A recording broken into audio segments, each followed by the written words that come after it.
Welcome students, स्वागत है आप सभी का साउथ सिटी पीसीएमबी में। और आज एक बहुत ही इम्पॉर्टेंट टॉपिक क्लास 9 वालों के लिए मैं लेकर आया हूं। हालांकि ये टॉपिक कोई क्लास 9 का नहीं है, ये 10th के बच्चे जिनको नहीं मालूम है या जो 11th में पहुंच चुके हैं और उनका टॉपिक क्लियर नहीं हुआ है, उनके लिए बहुत इंपॉर्टेंट है।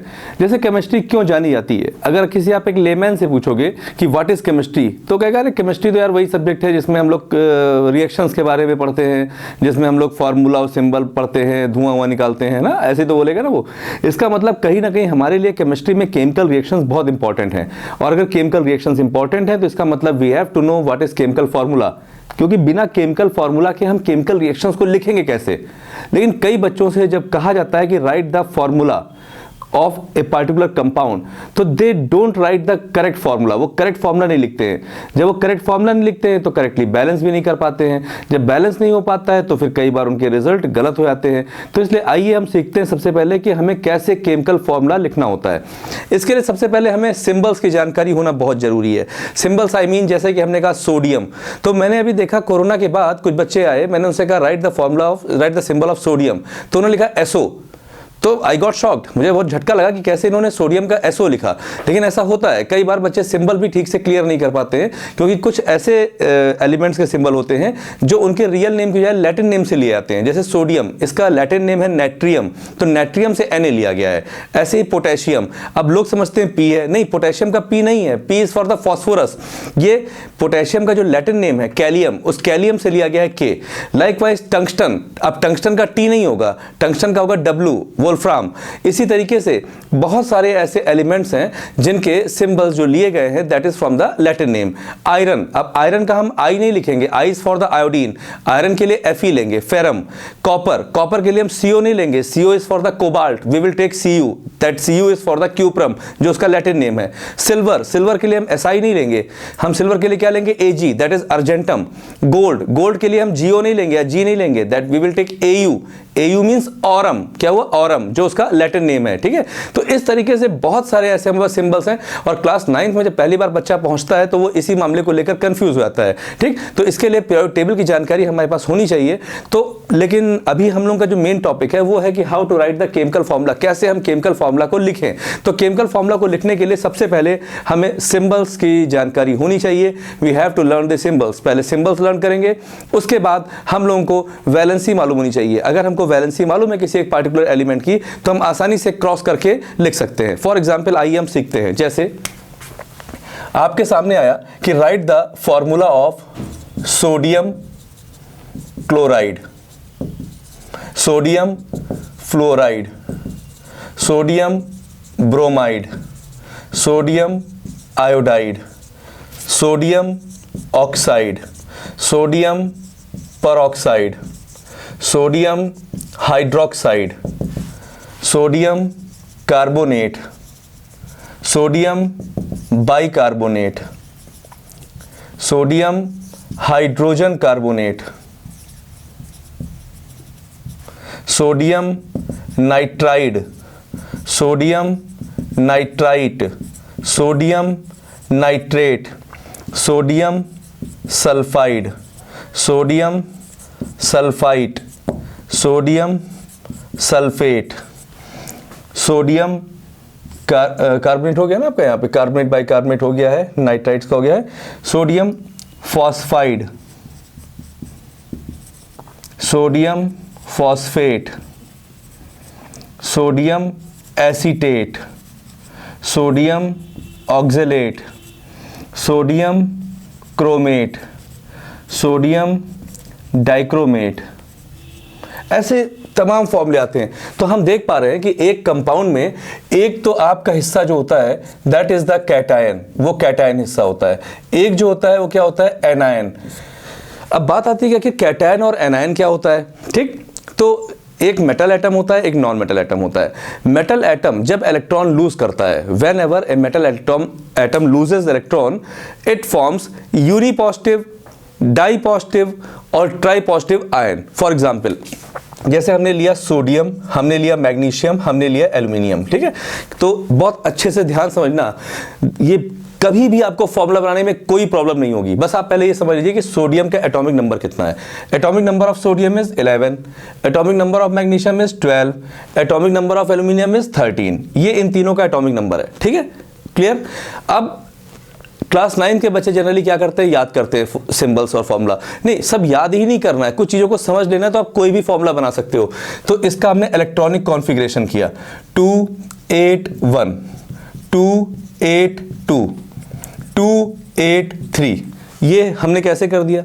ऐसे में होता क्या है कि KLMN there are 4 different types of shell, 4 shell होते हैं, ठीक है, जिनमें से पहले वाले शेल में maximum we can fill 2 electrons, second वाले में 8, थर्ड में 18 एंड फोर्थ में 32। These are the capacity of the shells. ये शेल्स की कैपेसिटी होती है जिसमें इलेक्ट्रॉन्स फिल कर सकते हैं। लेकिन कभी भी आउटर मोस्ट ऑर्बिट में 32 इलेक्ट्रॉन्स आते नहीं हैं, आते क्या है 8 ही फिल होते हैं, क्योंकि ऑक्टेट कंप्लीट करना ही एक क्राइटेरिया होता है, लक्ष्य होता है। तो हर एटम चाहता है कि either by losing the electron और by gaining the electron they must complete their octet, वो अपना ऑक्टेट कंप्लीट कर लें। हालांकि हीलियम के लिए ये एक्सेप्शन है कि उसका डुप्लेट होता है फिर भी वो स्टेबल होता है, लेकिन मैक्सिमम एटम जो होते हैं वो इलेक्ट्रॉन 1, 2 या 3 लूज करते हैं, वो मेटल एटम्स कहलाते हैं। और जो 3, 2 या 1 इलेक्ट्रॉन्स गेन करते हैं उन्हें नॉन मेटल कहते हैं, ठीक। तो ऐसे में इनके आउटर मोस्ट ऑर्बिट में 1, 2 और 3 इलेक्ट्रॉन्स हैं, ठीक है। अब ये स्टेबल होना चाहते हैं, ये चाहते हैं कि इनके आखिरी में 8 इलेक्ट्रॉन हो जाएं, ठीक है। तो ये क्या करते हैं, दे लूज देयर इलेक्ट्रॉन्स, ठीक है। तो ऐसे में जब सोडियम 1 इलेक्ट्रॉन लूज कर देता है तो इट बिकम्स सोडियम कैटायन, और इसके ऊपर चार्ज आता है +1, ये इसकी वैलेंसी कहलाती है। और ये एक आया कैसे, एक्चुअल में शुरुआत में जो एटॉमिक नंबर होता है that is equal to number of protons which is also equal to number of electrons, ठीक है। तो एटॉमिक नंबर इनका 11 था, प्रोटॉन भी 11 थे, इलेक्ट्रॉन भी 11 थे, तीनों 11 थे ना। लेकिन अभी क्या हुआ, इसने 1 इलेक्ट्रॉन लूज कर दिया, आपने देखा ना, अभी इसने 1 इलेक्ट्रॉन लूज किया। तो जब इसने 1 इलेक्ट्रॉन लूज किया तो इलेक्ट्रॉन तो इसके 10 हो गए। तो ऐसे में ये इंडिकेट कर रहा है ये सिंबल कि इसके पास एक प्रोटॉन इसके इलेक्ट्रॉन से ज्यादा हो गए हैं, that's why +1 charge came over the sodium, ठीक। तो यहां पर अभी क्या हो गया, 2, 8 हो गया, ठीक। Similarly magnesium, now it will lose 2 electrons, ये 2 इलेक्ट्रॉन लूज करेगा। तो इसका सिंबल क्या हो जाएगा, Mg+2। अब इसके ऊपर चार्ज के रूप में क्या आ गया, +2 आ गया, और ये हो गया 2, 8। सिमिलरली एल्यूमिनियम है, इट विल लूज 3 इलेक्ट्रॉन, ये 3 इलेक्ट्रॉन लूज करेगा, और ऐसे में एल्यूमिनियम के ऊपर चार्ज क्या जाएगा, +3, और ये भी हो जाएगा 2, 8। Since all the ions, these 3 ions, इन सब के पास टोटल 10 इलेक्ट्रॉन्स है, तो इनको हम लोग कहते हैं आइसो इलेक्ट्रॉनिक आयंस। क्या कहते हैं, iso electronic ions. That means those ions which are having the same number of electrons, ऐसे ions जिनके पास बराबर नंबर के इलेक्ट्रॉन्स हो गए हैं either by the loss or by the gain।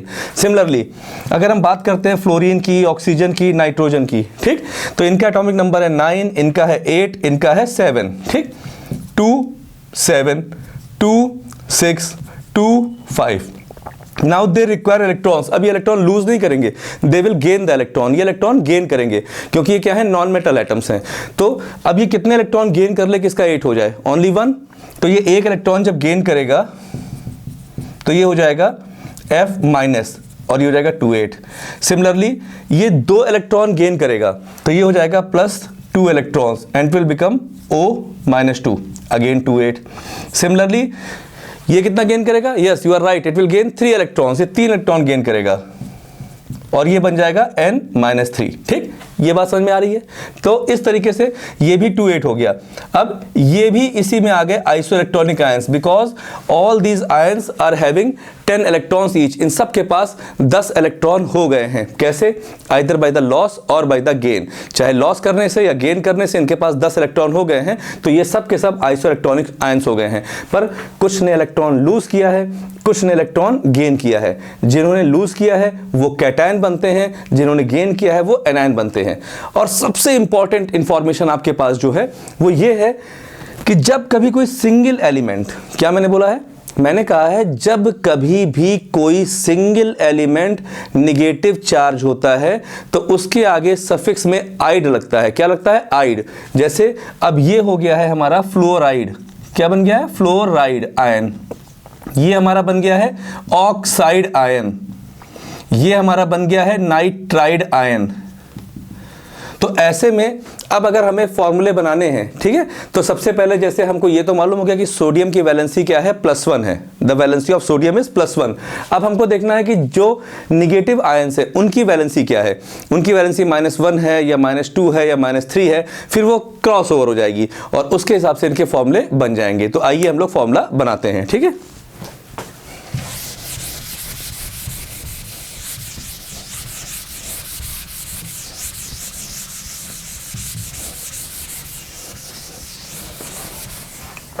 अब देखो यहां पर हम लोग देख रहे हैं सोडियम क्लोराइड, सोडियम मतलब Na और Na का वैलेंसी क्या हुआ, +1, और क्लोरीन, ये क्लोरीन से बना है क्लोराइड Cl, इसकी वैलेंसी क्या है, -1।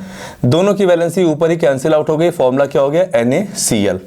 ये chloride Cl-, fluoride F-, bromide Br-, iodide I-, oxide O-2, peroxide O2-1, hydroxide OH-, carbonate CO3-2, bicarbonate HCO3-1, hydrogen carbonate same, दोनों का सेम है, एक ही चीजें हैं, दोनों अलग नहीं है, कहने का ढंग अलग अलग है, HCO3-1, nitride N-3, nitride NO2-1, nitrate NO3-1, sulphide S-2, sulphide SO3-2, sulphate SO4-2, phosphide P-3, phosphate PO4-3, acetate CH3COO-, oxalate C2O4-2, chromate CrO4-2, dichromate Cr2O7-2। ये पहले आयंस हैं। अब अगर हमको ये मालूम हो गया तो सोडियम तो हमेशा Na+1 ही रहेगा और हम क्रॉस करके फॉर्मूला बना सकते हैं। तो हम देख पा रहे हैं यहाँ पे ये Na हमने लिया +1, F का क्या लिया, -1, कैंसिल आउट NaF। यहाँ पर Na का +1, Br का -1, फिर वही कैंसिल आउट NaBr। फिर यहाँ पर Na का +1, I का -1, ऐसे में क्या हुआ, NaI। अब आप इसमें खास बात क्या देख रहे हैं कि ये फ्लोरीन, क्लोरीन, ब्रोमीन, आयोडीन, ये सब एक ही फैमिली से, एक ही ग्रुप से बिलोंग कर रहे हैं, ठीक है, यानी कि हैलोजेंस हैं। तो fluorine, chlorine, bromine, iodine, these are from group 17, ये ग्रुप 17 के एलिमेंट्स हैं, इन सब की वैलेंसी -1 होती है। तो they will always form the formula like Mx। जब कभी भी फर्स्ट ग्रुप का कोई भी मेटल होगा तो उसके साथ में इनका फॉर्मूला Mx टाइप का ही बनेगा, ठीक है। फिर उसके बाद अब यहां पर Na का +1 है, O का -2 है, ये यहां आया, ये यहां आया और फॉर्मूला क्या हो गया, Na2O, this is sodium oxide. बहुत बच्चे इस फॉर्मूले को गलत लिखते हैं, ठीक है। फिर Na का +1 है, O2 का -1 है, ठीक है, ये बनता है Na2O2। क्या बनता है, Na2O2, सोडियम परऑक्साइड।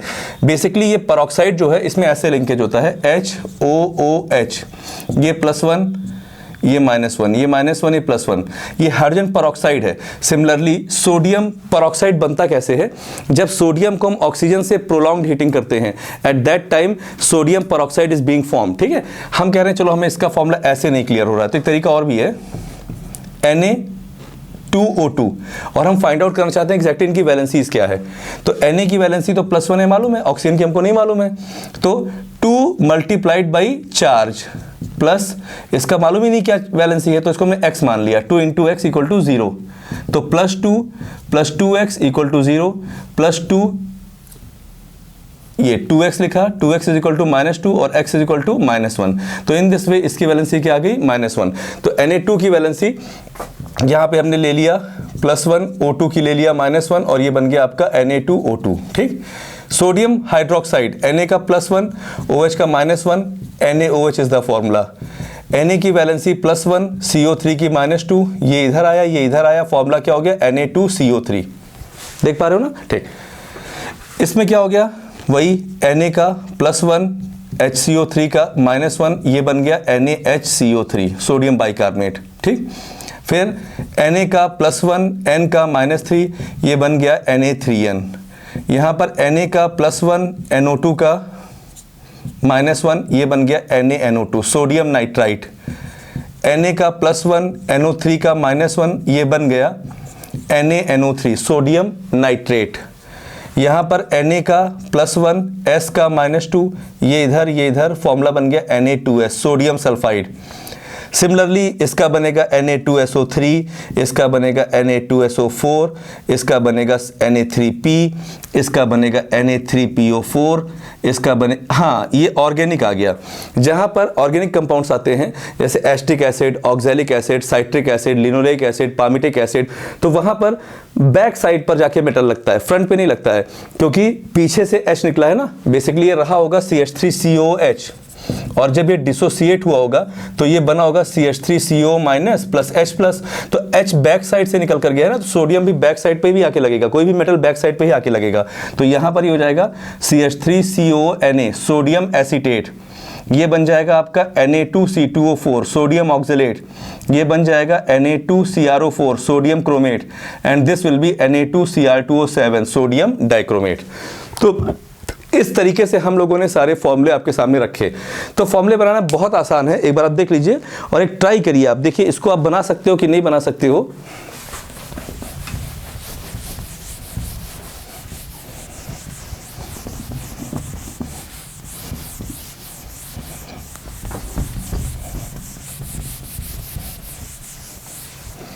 हम लोगों ने क्या किया, अब इस बार एलिमेंट बदल दिया। अब इस बार हमने मैग्नीशियम रखा है और एलिमेंट वही सेम Cl रखा है। तो मैग्नीशियम की वैलेंसी क्या है, +2, क्या है +2, और Cl की क्या है -1। सिमिलरली एल्यूमिनियम और क्लोरीन की अगर बॉन्डिंग करनी है तो एल्यूमिनियम की वैलेंसी हमने रखा है +3, Cl की रखी है -1। अब ये हो जाएगा MgCl2 और ये क्या हो जाएगा AlCl3, एल्यूमिनियम क्लोराइड।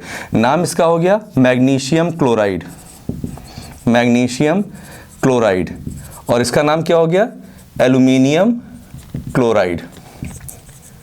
ठीक, तो हमने इस चीज को देखा, क्या देखा हमने अभी कि everything depends on the valency, सब कुछ वैलेंसी पे डिपेंड कर रहा है कि वैलेंसी क्या है।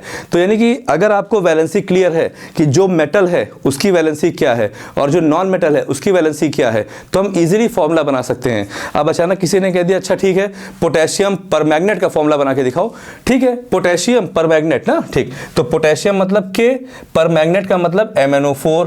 पोटेशियम की वैलेंसी क्या है +1, पर मैग्नेट की क्या है -1, कैंसिल आउट, फॉर्मूला क्या हो जाएगा KMnO4। अच्छा ठीक है, तुम उसकी बना के दिखाओ सोडियम नहीं छोड़ो, हम और टफ ले रहे हैं आपको। हमने कहा कि आप दिखा के जिंक हाइड्रोक्साइड का बना के दिखाओ, तो हमको मालूम है कि जिंक की वैलेंसी क्या है +2 और हाइड्रोक्साइड क्या होता है -1, ये यहाँ क्या हो गया ZnOH का होल ट्वाइस। तो इस तरीके से आप कोई भी फॉर्मूला बना सकते हो। क्लास 9th में पेज नंबर 39 पर क्वेश्चंस दिए हुए हैं और मैं उम्मीद करता हूं कि आप उन सारे क्वेश्चंस को सॉल्व कर सकते हैं। सॉल्व करने के बाद कमेंट बॉक्स में उसका आंसर भेजेंगे, I will wait for your answer. और आपको अगर ये पसंद आया हो तो आप इसको लाइक करिए और शेयर करिए, क्योंकि बहुत से ऐसे लोग हैं जो कहीं जाके नॉर्मली उसको स्टडी नहीं कर पा रहे हैं। ओमिक्रॉन भी आने वाला है, तो ऐसे में आप लोग को हो सकता है ऑनलाइन स्टडी करनी पड़े, तो आपके लिए चैनल बहुत ही यूज़फुल होगा, क्योंकि हम आपके लिए ऐसे ऐसे कंटेंट लेके आ रहे हैं कि जिससे आपको आपकी पढ़ाई में बहुत ही हेल्प मिलेगी। तो बने रहिएगा और अपने लाइक्स और शेयर्स बढ़ाते रहिएगा। Thank you, see you in the next video. Okay bye.